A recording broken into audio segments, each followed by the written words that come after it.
Welcome back to a survivor's guide to This War of Mine. Today we are looking at a location that people have wanted me to do for quite a while, the construction site.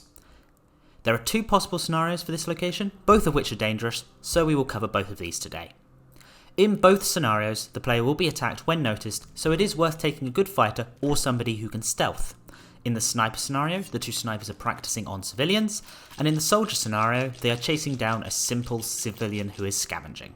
Therefore, killing the soldiers or the snipers will not have a detrimental effect on your character's morale.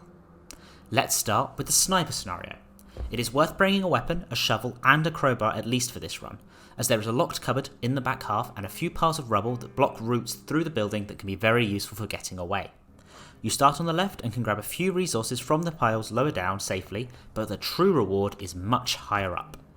There is also a basement to this building, but you can only get there on revisits. For that you'll need a saw blade, but we will go over that later. Upon heading up, you'll hear the two snipers talking about how fun it is to shoot defenceless civilians. After a couple of shots, they'll pack up from the left and head to a vantage point on the right. This is your opportunity. If you let them head across and then follow them by going up the ladder and then down, you can get behind them unnoticed. A quick backstab on the back one kills the first, and then the second isn't too difficult to take out as long as you have a good fighter. This is because they don't have any melee weapons. I do like to bring a shotgun just to minimise any kind of fight, but a knife should be enough with a strong character. These guys hold onto one of the two unique items in this game, the scoped assault rifle. Let me know down below if you do know the other of the unique items. This gun has a higher range than any other weapon in the game and therefore can be quite useful if you are taking out dangerous locations. Once these two are done, you can continue looting everything, or come back the next day if you have a full inventory. Coming back the next day also gives you the benefit of getting into the basement. The basement covers a lot of sins as there are a lot of bodies down there, but you are able to grab some medicine from the crates. Most of the rest of the place has materials apart from some food that the snipers had looted up with them. There is also the locked cupboard around the back which contains a broken gun and some more ammo. Overall, this scenario is quite fruitful and can be an easy way to get a gun if you have a strong character. The other scenario is a bit more dangerous in my opinion, as instead of stationary snipers at the top, you have wandering soldiers. You'll find them originally on the higher floors chasing a scavenger. If the soldiers catch them, the scavenger will be shot dead and they will start patrolling.